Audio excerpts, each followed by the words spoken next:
Hello, good morning. I hope you are enjoying our embryology project so far. Today we're going to learn about candling eggs, and then tomorrow Mrs. Hemphill will actually candle some eggs for us so we can see how our babies are doing. All right, so here's your option. You can either read this along with me and then go take your quiz on Google Classroom, or you can turn off this video right now, read this article by yourself, and then go take the quiz on Google Classroom. But I hope you'll stay with me because I want to fill you in on all the details about candling eggs so that you will be an expert on this by tomorrow. Okay, so here we go. Candling eggs. Candling eggs is a straightforward process, but it helps to have some pictures to know what you're looking for. It is necessary to candle eggs for fertility when you are incubating eggs artificially using an incubator. Infertile or bad eggs can be discarded so that there is no risk of them going bad and exploding inside the incubator, contaminating the other eggs. So, infertile eggs are eggs that don't have an embryo growing inside. It's just like a regular egg that you might buy at your grocery store that now you can imagine it's sitting under this heat for 21 days. It would probably begin to rot. And if it got cracked open in the process of the other eggs hatching, because when the eggs hatch, they're going to roll around and move around a little bit, and they do bump into each other. And if it happened to bump into this egg that was just no baby chick inside, it would smell really bad. And then not only the smell, but it would have bacteria in it, and the bacteria could harm the actual chicks. So candling allows you to say, yep, there's no chicken growing in this egg, so we're just going to get rid of this egg. If you're using a separate incubator or hatcher for the last few days of incubation to hatch your eggs, the extra space can be used for more eggs, provided the incubator is kept sterile. We're not doing that. We're having one incubator. Candling does not damage the embryos inside the eggs. Remember, the embryo is the baby chick that is forming. As long as you don't heat the egg up too much with the heat from the candling device or keep the eggs out of the incubator for too long. So it is ideal to get a glimpse at what is going on inside your eggs. Here's an egg that's being candled. And if you see, so what they do is you can take a flashlight and put it underneath the egg. So the egg sits on top of the flashlight. And the light from the flashlight actually makes the egg grow, just like in that picture right in front of you. And you can see that this little black spot right here. I can tell you that that is an embryo that is developing. So if I were to candle an egg and it looked like this one, I would say, yep, that is a grower. So we have growers and we have duds. And we would obviously keep that one in the incubator. All right, DIY, that means do it yourself, candling lamp. Candling gets its name from days gone by when people used to use candles as the light source. Of course, these days you can buy or make your own candler using a light bulb or bright torch as the light source. So in our case, a torch would be like a flashlight. Sometimes people call that a torch. But they used to use a candle, and that's why it's called candling. Can you think of any issue there might have with using a candle? They're pretty hot, right? So if and they don't put off as strong a light as a flashlight would, so you wouldn't be able to see as well with an actual candle. Plus, it would be more dangerous to the chicks because it's a stronger heat source. The cheapest way to create a DIY candler is to place a light bulb. Low energy light bulbs are best, as you can get a very bright bulb that doesn't generate much heat as much heat as a conventional bulb, and light fixture or desk lamp inside a cardboard box. Cut a small round hole in the top of the box, just big enough to sit the pointed end of your egg into. Place your egg onto this hole and turn the light on. You should be able to see what is inside the egg, and with practice, you will be able to identify fertile eggs by the spider-like blood veins spreading out, much like a spider's legs. I actually have a homemade candler at school that I usually use, and I made it out of an old tissue box and a file folder. And I've used it for many years, and it works perfectly fine. Bad eggs, sometimes called dead germs, can also be identified during the candling process. This is where the embryo starts to develop, but later died, and infertile eggs that are clear except for the shadow of the yolk. So sometimes, for whatever reason, embryos can start to grow and then they stop growing. And it doesn't mean that we did anything wrong or anybody did anything wrong. That's just the way nature works. And so those ones would be called a bad egg or a dead germ. Modern high-power LED torches, or flashlights, that do not give off much heat are also an excellent light source that can be used for candling eggs. That's what I have. At school, I have a little flashlight. It's like this big, and you put the egg on top of it, and you can see through. You can see the shadows really well. The following photo was taken with me holding, not me, whoever's writing this article, me holding my hand around the end of the torch underneath the egg. This is day 8, and the embryo can clearly be seen. So if you were to actually, and you could do this at home if you have eggs at home, like regular store-bought eggs, you could take a flashlight and put your regular store-bought egg over top, and you would see that it's perfectly clear. You would not see any black at all inside that egg. And you do on this one. And that right there tells you that's the embryo. It's actually probably starting to be the heart or the eye, because the eye develops really dark at first, and you can see the eye. All right, dark-shelled eggs. Dark-shelled eggs are much harder to see through, and you will need the brightest light source you can get. And you will need to candle the eggs in a dark room to stand a chance of seeing development. If you still can't tell, you will have to wait longer until the embryo has developed further and can be seen more easily. We don't have any dark-shelled eggs this year. Eggs are normally candled after 7 to 8 days of incubation.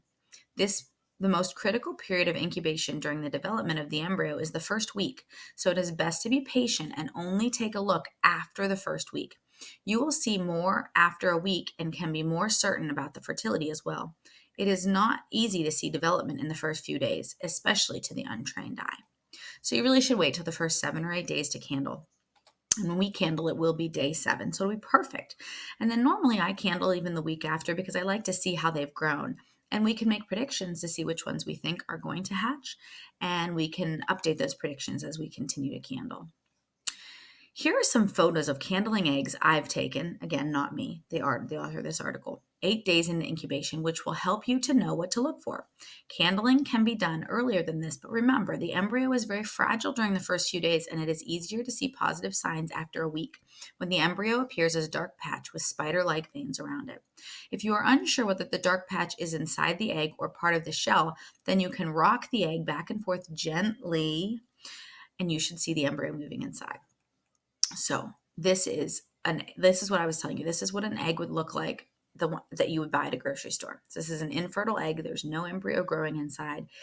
You can see how clear it is. Now these little white spots, those are just parts of the shell.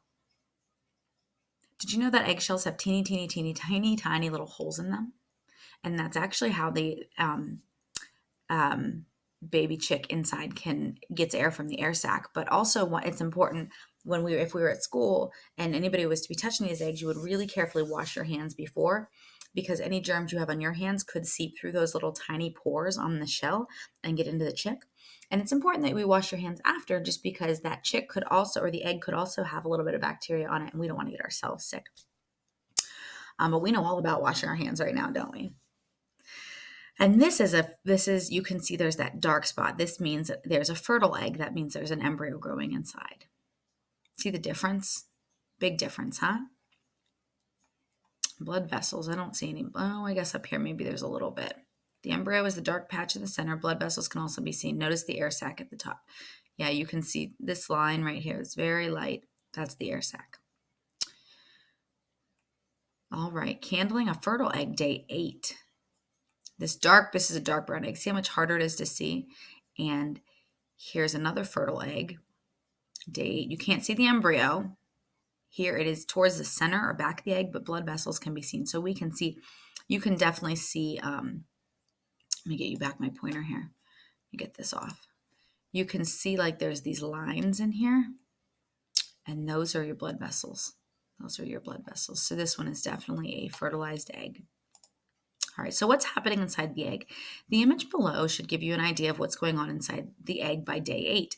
The embryo has grown significantly, and the eye is usually visible, the darkest blob you see in the egg.